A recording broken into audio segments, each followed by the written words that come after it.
Hello third class, welcome to the online classes presented by MM public school. बच्चों, आज आपका EVS का turn है, तो निकालिए अपनी ईवीएस की बुक।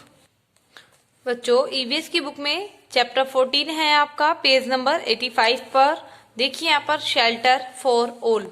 बच्चों, जहां पर हम रहते हैं ना, रहने की जगह को बोलते हैं शेल्टर, ठीक है। तो यहाँ पर देखिए आप, डिफरेंट टाइप ऑफ हाउसेस। बच्चों, जो हाउसेस होते हैं वो कई तरह के होते हैं। देखिए यहाँ पर, जैसे climate of the place, requirement of the family, availability of raw material, money at our disposal, ठीक है। ये सभी मतलब डिपेंड्स ऑन दीज फैक्टर्स के अकॉर्डिंग डिपेंड होते हैं। अब आइए नेक्स्ट पेज पर। There are basically two types of houses. बच्चों, बेसिकली टू टाइप्स के हाउसेज होते हैं, जैसे कच्चा हाउस और pucca house. Some people in village live in kutcha house. बच्चों, जो अधिकतर गांव में रहने वाले लोग होते हैं वो कच्चे हाउस में रहते हैं। They are made of mud, bamboo, straw and dry leaves. ये बच्चों की मिट्टी के और स्ट्रो, भूसे के और बच्चों सूखी पत्तियों के बने होते हैं। They are temporary and weak house. बच्चों, ये बहुत ही टेम्परेरी होते हैं और काम चलाऊ जिसे बोल देते हैं। एंड वीक हाउस, बच्चों ये कमजोर हाउसेज होते हैं। They can not withstand heavy rains and strong. Hut is a kutcha house. बच्चों, ये सेफ नहीं होते, जैसे बारिश आ जाती है तो बारिश में ये घर टूट जाते हैं, तो इसलिए ये घर सेफ नहीं होते और इसीलिए ये वीक होते हैं। हट इज अ कच्चा हाउस। बच्चों, झोपड़ी होती है वो कच्चा हाउस कहलाती है। अब देखिए यहाँ पर पक्का house. People in town and cities live in पक्का हाउस। बच्चों, जो लोग टाउन में रहते हैं, सिटीज में रहते हैं, वो पक्के हाउसेज में रहते हैं। They are made of bricks. बच्चों, brick, cement, concrete, steel, iron and wood के बने होते हैं। They are strong and permanent house. ये जो हाउसेज होते हैं ये स्ट्रॉन्ग होते हैं और परमानेंट होते हैं। अ बंगलो और villas in single storeyed house constructed over a large area. जो बंगला एंड विलास होते हैं बच्चों, ये बहुत ही बड़े एरिया में बने होते हैं। Cost in maintenance and construction of such houses in high. ये बहुत ही हाई क्वालिटी के हाउसेज होते हैं। An apartment building has several flats which are similar of each other. Such buildings accommodate many families at one place. Very tall buildings are called Shakespeare's. अब देखिए यहाँ पर बच्चों, houses with a डिफरेंस। बच्चों, अब यहाँ पर घरों में डिफरेंस बताया गया है। We can see different type of houses in different place. Here are some of them. Places that receive heavy rainfall have houses built in wooden stilts of pillars. के जो बने होते हैं वो स्टील हाउसेज होते हैं। They help to keep away water for entering the houses. There are ladder of enter the house. These houses have slanting roofs. They can be seen in Assam and Meghalaya. बच्चों, ये जो steel house होते हैं ये हमें कहाँ पे देखने के लिए मिलते हैं? आसाम में और मेघालय जैसी जगह पर ये स्टील हाउस हमें देखने को मिलते हैं, ठीक है। अब देखिए यहाँ पर igloos.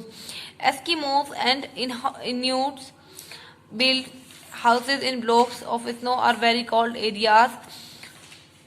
They are dome shaped and with thick walls and a small hole in the room with ventilation. The small door with the tunnel in front keeps of igloo warmer than outside. बच्चों, इग्लू जो होते हैं वो बर्फ के बने घर होते हैं।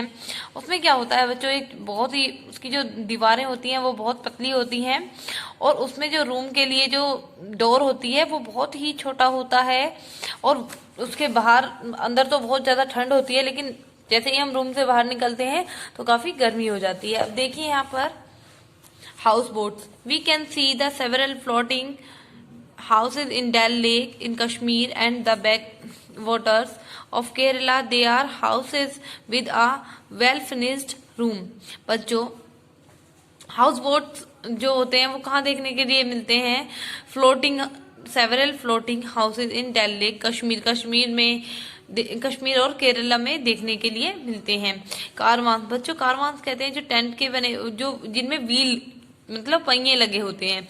Caravans are houses on wheels, they can be easily taken from the one place to another।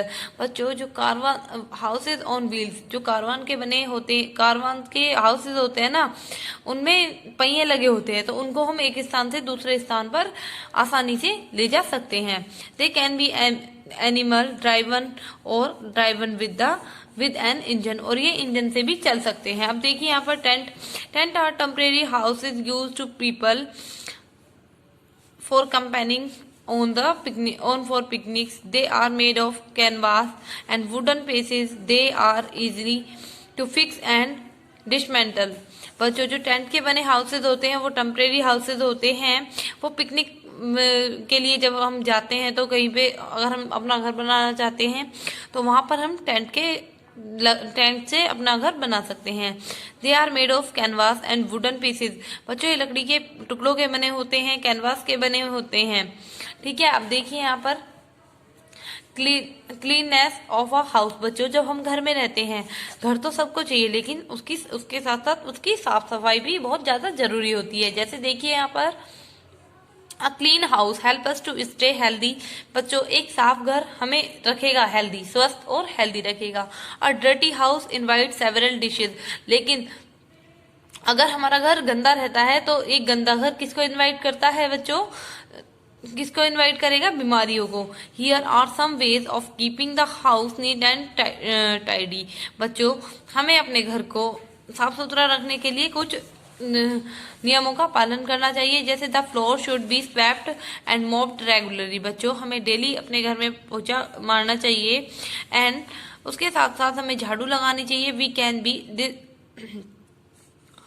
Disinfectants to keep away germs. इससे हमारे घर के जो जम्स हैं वो चले जाएंगे। Floors on kitchen and bathroom must be kept dry. हमें जो अपने घर की छतें हैं और बच्चों किचन एंड बाथरूम, इनको सूखा रखना चाहिए। The waste should be disposed in covered garbage cans. जो वेस्ट की चीजें होती हैं उन्हें हमें कहाँ डालना चाहिए? कूड़े के कैन वगैरह में डालने चाहिए। Safe disposal on garbage keeps in the environment clean. जो सेफ डिस्पोजल होते हैं वो हमारे पर्यावरण को, इन्वायरमेंट को, वातावरण को और सब क्या रखते हैं? क्लीन रखते हैं। The wall doormats and the furniture must be dusted regularly to avoid accumulation of dust. बच्चों जो घर की दीवारें होती हैं, डोरमेट्स होते हैं जिन्हें पायदान बोलते हैं बच्चों, एंड फर्नीचर को हमें डेली ही डस्टिंग करनी चाहिए, अच्छे से उनकी धूलें झाड़नी चाहिए। अब आइए नेक्स्ट पेज पर देखिए यहाँ पर houses should be well lit and well ventilated. जो घर होना चाहिए बच्चों वो उसका वेंटिलेशन बहुत ज्यादा जरूरी है जिससे कि हवा आर पार हो सके। Wire mesh indoor and Windows keep the insect away. इसके बाद देखिए यहाँ पर डेकोरेटिंग द हाउस। बच्चों हमने घर को साफ सुथरा भी रख लिया, हमारे पास घर भी है, साफ सुथरा भी है। अब उसको हमें सजाने के लिए क्या चाहिए? देखिए यहाँ पर a plain simple houses seems boring at times. जो बच्चों प्लेन और सिंपल हाउसेज होते हैं वो आज के टाइम में बहुत ज्यादा बोरिंग लगते हैं। We can decorate our houses in many ways and makes it look attractive and beautiful. लेकिन बच्चों हम अपने घर को डेकोरेट सजाने के लिए कई तरीकों का प्रयोग कर सकते हैं उसको सुंदर बनाने के लिए और ब्यूटीफुल बनाने के लिए। अब देखिए यहाँ पर walls can be decorated with paintings and photo frames. बच्चों हम अपने घर की जो दीवारें होती हैं उनको डेकोरेट सजा सकते हैं पेंटिंग से और फोटो फ्रेम से with picture of the family members. और फोटो फ्रेम में हम अपने घर में सभी की पिक्चर लगा सकते हैं फैमिली मेंबर्स की। Vases of different sizes and floating candles can be kept on table tops in the corner of the room. बच्चों हम रूम के कॉर्नर में वैसेज रख सकते हैं जिनको फूलदान बोलते हैं, उन्हें भी रख सकते हैं, कैंडल्स भी रख सकते हैं जिससे हमारी जो कॉर्नर है वो भी डेकोरेटिव लगे। अब देखिए यहाँ पर rangoli patterns in the different colour combination on the floor make it look beautiful. बच्चों रंगोली का जो पैटर्न होता है उसमें हम बहुत ही ब्यूटीफुल से कलर कॉम्बिनेशन करेंगे और उसको भी हम अच्छे से कर सकते हैं। Rugs the carpets can be laid on the floors. बच्चों अपने घर में जो हमारा फर्श होता है उस पर हम कारपेट भी बिछा सकते हैं, इससे हमारा घर बहुत ही ब्यूटीफुल लगेगा। तो बच्चों आपको ये चैप्टर अच्छे से पढ़ना है, रीड करना है। तो बच्चों मिलते हैं नेक्स्ट वीडियो में। Thank you.